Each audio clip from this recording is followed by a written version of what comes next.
देख सकते हैं हमारा एप्लीकेशन रन हो गया। मैं सिंपली इस पे क्लिक करूंगा, जैसे क्लिक करूंगा हमारा एपीआई यहाँ पे डेटा आ गया। प्रोडक्ट नेम, डिस्क्रिप्शन, कैटेगरी नहीं आ रहा है, कैटेगरी नहीं होगा इसीलिए नहीं आ रहा है, सेल्स और जो भी डेट एडेड है और एक्शन आ रहा है। ठीक है, यहाँ पे hey guys, welcome back to my channel. Guys, आज का हमारा ये टॉपिक है एमबीसी कोर के अंदर हम एपीआईज को कंज्यूम करेंगे। तो देख सकते हैं मैंने स्क्रीन पे एक एपीआई बना रखा है। एपीआई क्या कर रहा है, एक लिस्ट रिटर्न कर रहा है। ठीक है, इस लिस्ट को हम क्या करेंगे, एमबीसी कोर के अंदर एक टेबल बनाएंगे, उसको टेबल फॉर्मेट में रिप्रेजेंट करेंगे, मतलब एपीआईज को कंज्यूम करेंगे और डेटा को शो कराएंगे। तो मैं कंप्लीट आप लोग को एमबीसी कोर के अंदर कंप्लीट आप लोग को स्टेप बताऊंगा। तो मैं बता दूं, अगर चैनल पे नए होंगे तो चैनल को सब्सक्राइब कर देना और बेल आइकन दबा देना। चलिए वीडियो स्टार्ट करते हैं। तो सबसे पहले आपको एक एमबीसी प्रोजेक्ट क्रिएट करना होगा। अगर आप लोग को आइडिया नहीं होगा कि कैसे एमबीसी प्रोजेक्ट क्रिएट करना है तो मेरे चैनल पे जाके कोई एक एमबीसी कोर का कोई भी एक वीडियो देख लेना, आप लोग को आइडिया हो जाएगा एमबीसी कोर का प्रोजेक्ट कैसे क्रिएट करना है। तो सबसे पहले मैं बता दूं, एमबीसी कोर के अंदर कोई भी सर्विसेज आप यूज करते हो तो program.cs के अंदर आप लोग को ये रजिस्टर करना होता है सर्विसेज। तो हम HTTP क्लाइंट के थ्रू मैं बताने वाला हूं कि एपीआईज को कैसे कंज्यूम करना है। तो सबसे पहले मैं यहाँ पे रजिस्टर कर दूंगा बिल्डर। ठीक है, builder.services.add HTTP क्लाइंट। तो मैं सबसे पहले ये सर्विसेज रजिस्टर कर दिया। उसके बाद मैं एक फोल्डर बनाऊंगा। फोल्डर के अंदर हम एक क्लासेस बनाएंगे जो प्रोडक्ट सर्विसेज नाम का एक HTTP क्लाइंट सर्विसेज प्रोवाइड करेगा। तो मैं सर्विसेज नाम का एक फोल्डर बना देता हूं और इसके अंदर हम प्रोडक्ट सर्विसेज नाम का क्लास बना देंगे। देख सकते हैं मैंने प्रोडक्ट सर्विसेज नाम का एक क्लास बनाया है। तो सबसे पहले इसके अंदर हम एक कंस्ट्रक्टर बना देंगे, इसका प्रोडक्ट सर्विसेज का कंस्ट्रक्टर बना देंगे। इसलिए हम कंस्ट्रक्टर बना रहे हैं, जब भी हमारा ये कॉल होगा तो हमारा HTTP क्लाइंट को हम इंजेक्ट कर देंगे। ठीक है, तो HTTP क्लाइंट इसके अंदर पैरामीटर पास करा देंगे, एक रेफरेंस नेम दे देंगे और बाहर एक प्राइवेट नाम का वेरिएबल बनाएंगे। इसके थ्रू हम एक्सेस करेंगे HTTP क्लाइंट को। ठीक है, रीड ओनली HTTP क्लाइंट, उसके बाद हम प्राइवेट इसको वेरिएबल कर देंगे। ठीक है, और उसके बाद जो भी हमारा HTTP क्लाइंट इक्वल टू ये। तो हमने क्या किया, HTTP क्लाइंट एक बाहर वेरिएबल बनाया कि बाहर इसके नाम से एक्सेस करेंगे। जब भी मेरा कंट्रोलर कॉल होगा इसको क्या करेगा, HTTP क्लाइंट को ऑब्जेक्ट को इंजेक्ट कर देगा इसके अंदर। तो मेरा पहला कंस्ट्रक्टर के अंदर डिपेंडेंसी इंजेक्शन इंजेक्ट हो गया। हम यहाँ पे एक और मेथड बनाएंगे गेट प्रोडक्ट एसिंक नाम का, जो क्या करेंगे, हम अपने कंट्रोलर पे इसको कॉल करेंगे, हम इसको URL देंगे और हमें ये रिस्पॉन्स करके रिटर्न कर देगा हमारे जेसन फॉर्मेट में और यहीं पे हम इसको सीरियलाइज भी कर लेंगे। ठीक है, तो सबसे पहले मैं यहाँ पे एक मेथड बना लेता हूँ पब्लिक। ठीक है, एसिंक एंड हम इसको दे देते हैं टास्क टाइप मेथड बना लेते हैं। ठीक है, टास्क, इसके अंदर हम लिस्ट पास कर देंगे क्योंकि हमारा हमेशा लिस्ट प्रोवाइड करेगा और हम इसका नाम लेंगे गेट प्रोडक्ट। ठीक है, प्रोडक्ट एसिंक है तो एसिंक कीवर्ड लगा देंगे आगे। तो हमें ये पता होगा कि ये एसिंक मेथड है। ठीक है, तो अब इसके अंदर हम एक मॉडल पास कराएंगे जो हमारा जितने भी इस एपीआई के अंदर जितने भी कीवर्ड्स हैं उसका एक मॉडल बनाएंगे। तो मैं सबसे पहले एक मॉडल बना देता हूं। देख सकते हैं मैं पहले ही मॉडल बना रखा है। तो इस मॉडल को डायरेक्ट हम यहाँ पे प्रोडक्ट सर्विसेज के अंदर यहाँ पे यूज कर लेंगे और इसको फंक्शन देके बॉडी देके हम इसको क्लोज कर देंगे। तो अब HTTP क्लाइंट कंज्यूम करने के लिए जो भी कोड लिखाएगा हम यहीं पे लिख लेंगे। तो हम क्या करेंगे, वेयर। तो सबसे पहले हम क्या करेंगे, रिस्पॉन्स को यहाँ पे रिट्रीव कर लेंगे। जो भी हमारा रिस्पॉन्स आएगा हम यहीं पे अवेट और HTTP के अंदर ये वाला हम यूज करेंगे HTTP डॉट गेट एसिंक नाम का एक मेथड होता है जो रिस्पॉन्स को गेट करता है। ठीक है, और कहां से गेट करना है, हम एक स्ट्रिंग करेंगे, यहाँ पे URL दे देंगे और उस URL को यहाँ पे हम पास कर देंगे सिंपली। तो ये क्या काम करेगा, जो भी URL आएगा वो उसका रिस्पॉन्स गेट कर लेगा किसके अंदर, इसके अंदर रिस्पॉन्स वेरिएबल के अंदर। तो मैं इसके बाद चेक कर लूंगा, अगर इफ रिस्पॉन्स डॉट इस कोड ट्रू है तो इसके अंदर आओ। अगर इसके अंदर आए तो मैं क्या करूंगा, वेयर एक हम क्या करेंगे, जेसन फॉर्मेट आ रहा है तो जेसन एक वेरिएबल बनाएंगे और जेसन से कंटेंट डॉट रीड एसिंक नाम का ऑलरेडी दे दिया है, इससे हम रीड कर लेंगे, इसका जो भी रिस्पॉन्स के अंदर कंटेंट आया है उसको हम जेसन के अंदर रीड कर लेंगे।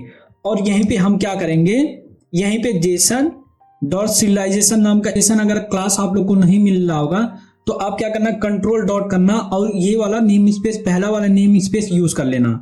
तो हम यहाँ पे यूज करेंगे डॉट डीसीरियलाइज। हम डीसीरियलाइज क्या कर रहे हैं, क्योंकि हमारा सीरियलाइजेशन डेटा आ रहा है तो हम अपने ऑब्जेक्ट जो हमारा मॉडल है उसके साथ डीसीरियलाइज कर देंगे। तो डीसीरियलाइज का हम क्या करेंगे, लिस्ट आ रहे हैं तो लिस्ट, उसके बाद अपना डीसीरियलाइज कर देंगे किसको, जेसन को। तो हमारा प्रॉपर ये जेसन में डीसीरियलाइज में हमारे ऑब्जेक्ट्स में आ जाएगा। और हम यहाँ पे एक पैरामीटर और पास कर देंगे, यहाँ पे न्यू, जो भी हमारा सीरियलाइजेशन ऑप्शन हम एक पैरामीटर पास कर देंगे, जो भी आया है वो प्रॉपर्टी जो नेम है, प्रॉपर्टी मींस जो नेम इनसेंसिटिव वाला है इसको हम ट्रू कर देंगे। वो सिंपली क्या करेगा, जो भी नेम आया है उसको इक्वली रख देगा, उसको कोई चेंजेस नहीं करेगा। ठीक है, तो हमारा ये हो गया, हम सिंपली इसको यहाँ पे रिटर्न करा देंगे यहीं पे। ठीक है, तो हमारा ये रिटर्न कर देगा। और हम यहाँ पे लिस्ट रिटर्न कर रहे हैं तो हम यहाँ पे क्या करेंगे, इस ऑब्जेक्ट को सिंपली डायरेक्ट यहाँ पे न्यू कीवर्ड से रिटर्न करा देंगे। ये आपका जो भी ऑब्जेक्ट इसके अंदर रिस्पॉन्स आया होगा वो सारे लिस्ट को रिटर्न कर देगा। तो ये हमारा जेनरिक क्लास क्रिएट हो गया। अब हम चलते हैं कंट्रोलर पे, वहां पे हम इसको कॉल करेंगे। कंट्रोलर पे आने के बाद हम प्रोडक्ट सर्विसेज को पहले सबसे पहले इंजेक्ट करेंगे। यहाँ पे फिर हम लिख लेंगे प्राइवेट, मैं ऊपर वाले को कॉपी कर लेता हूँ। ठीक है, और यहाँ पे फिर चेंज कर देंगे, यहाँ पे हमारा होगा प्रोडक्ट सर्विसेज। ठीक है, यहाँ पे प्रोडक्ट सर्विसेज, उसके बाद अंडरस्कोर प्रोडक्ट सर्विसेज। ठीक है, तो सबसे पहले हम यहाँ पे वेरिएबल करने के बाद इस प्रोडक्ट सर्विसेज को कॉमा करके इसको भी इंजेक्ट कर लेंगे। ठीक है, यहाँ पे उसका प्रोडक्ट दे देंगे और इसी के नीचे इसके अंदर हम सिंपली इस ऑब्जेक्ट को असाइन कर देंगे प्रोडक्ट सर्विसेज। तो मेरा पहला स्टेप कंट्रोलर पे हो गया। उसके बाद हम एक मेथड क्रिएट करेंगे जो डिस्प्ले करेगा डेटा को, मतलब गेट करके वहां से HTTP प्रोडक्ट सर्विसेज से जाके डेटा को रिस्पॉन्स जो भी आएगा यहाँ पे रिटर्न करेगा। तो मैं बना लेता हूँ मेथड असिंग। ठीक है, उसके बाद यहाँ पे टास्क और इसका मैं दे देता हूँ आई एक्शन रिजल्ट। ठीक है, रिटर्न टाइप, और यहाँ पे हम एक डिस्प्ले विद API नाम से एक मेथड का नाम रख देते, display with web API, basically API। ठीक है, इसके अंदर हम क्या करेंगे, जो हमारा रिस्पॉन्स है लिस्ट आ रहा है। ठीक है, हम एक का यहाँ पे फंक्शन ब्रैकेट, उसके बाद वहां से लिस्ट रिटर्न कर रहा है तो लिस्ट सिंपली लिख देंगे लिस्ट। उस कौन सी लिस्ट कर रही है, प्रोडक्ट डिटेल, प्रोडक्ट डिटेल। ठीक है, उसके बाद हम इस नाम दे देंगे प्रोडक्ट डिटेल के अंदर, फिर हम क्या पास करा देंगे, इक्वल टू जो भी अवेट, जो भी हमारा प्रोडक्ट सर्विस के अंदर गेट प्रोडक्ट असिंग नाम का मेथड है, वो जो भी रिटर्न करेगा सिंपली इस मेथड के अंदर आप डेटा को सिंपली लाके दे देना। और कौन से URL पे दे देना, जो मैं यहाँ पे URL दे दूंगा। ठीक है, तो और सिंपली मैं यहां से रिटर्न करा दूंगा, किस पे, व्यू पे रिटर्न करा दूंगा, मैं यहां से व्यू रिटर्न करा दूंगा। और कौन सा डेटा रिटर्न कराऊंगा, प्रोडक्ट की लिस्ट मैं पूरा यहां से सिंपली रिटर्न करा दूंगा। तो हमारे कंट्रोलर पे हम इतना काम करेंगे। उसके बाद मैं URL यहां से कॉपी कर लेता हूं अपने API वाले, जहां से मेरी API है। URL कौन सा है, कंप्लीट मेरा ये URL है लोकल का। मैं इसको कॉपी करूंगा और अपने प्रोजेक्ट में ले जाके यहाँ पे पेस्ट कर दूंगा सिंपली। ठीक है, अब ये URL यहाँ पे जाएगा, इस वाले गेट प्रोडक्ट मेथड पे यहाँ पे जाएगा, इसको URL को मिलेगा, ये रिस्पॉन्स लेके आएगा, देखा सक्सेस है, उसको सीरियलाइजेशन कंटेंट रीड करके फिर डीसीरियलाइज करके यहाँ से रिटर्न कर देगा। ठीक है, इस कंट्रोलर के बाद फिर ये कंट्रोलर क्या करेगा, फिर ये व्यूज पे रिटर्न कर देगा। तो हम सिंपली यहाँ पे ऐड व्यू कर देंगे, ऐड व्यू यहाँ पे मैं कर देता हूँ और यहाँ पे हम इनपुट लेंगे और सिंपली हम यहाँ पे ऐड कर देंगे। तो देख सकते हैं मेरा व्यू बन गया। तो मैं ऑलरेडी यहाँ पे पिछले वीडियो में मैंने बताया था, उसी का व्यू हम कॉपी कर लेते हैं। होम प्रोडक्ट का जो भी सेम API है, तो मैं यहाँ से इसको कॉपी कर लेता हूँ। टेबल जो भी है, ये टेबल आया मॉडल, ये वाला टेबल फॉर्मेट में कॉपी कर लेता हूँ। ठीक है, और सिंपली अपने डिस्प्ले विद API के अंदर इसके नीचे हम रिटर्न कर देंगे। ठीक है, और यहाँ पे प्रोडक्ट नेम आ रहा है, डिस्क्रिप्शन आ रहा है, एक बार वेरीफाई कर लेते हैं हम लोग। डिस्प्ले ठीक है, ये हमारा आ रहा है। और मॉडल किसके थ्रू, मॉडल हमारा किससे आ रहा है, मॉडल, ठीक है, मॉडल। उसके बाद हम यहाँ पे देंगे लिस्ट। किसकी लिस्ट आ रही है? प्रोडक्ट की लिस्ट आ रही है। बस हमें इस पे इतना ऐड करना है।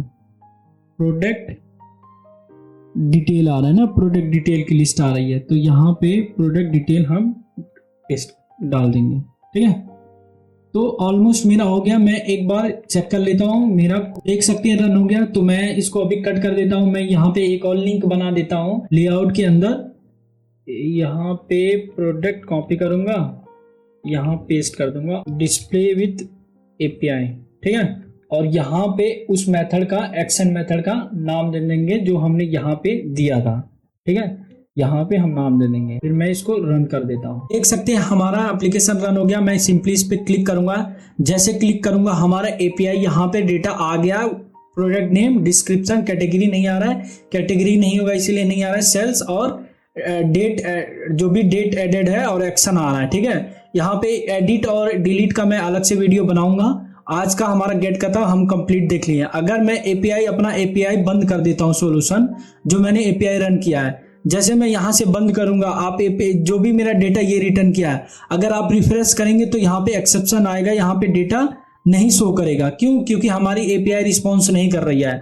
डायरेक्ट मैं अगर एपीआई को यहाँ पे जैसे रन कर देता हूँ, ठीक है, एपीआई जो हमारा एपीआई अलग से मैंने सॉल्यूशन क्रिएट किया एपीआई का।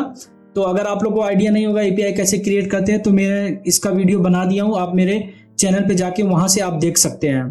तो देख सकते हैं मेरा एपीआई जैसे रन होगी तो मेरा ये डेटा फिर रिटर्न डिस्प्ले करना स्टार्ट कर देगा।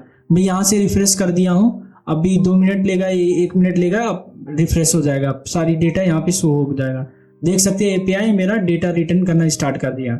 तो अगर वीडियो पसंद आए तो चैनल को सब्सक्राइब कर देना और बेल आइकन दबा देना। चलिए मिलते हैं नेक्स्ट वीडियो में नेक्स्ट टॉपिक के साथ।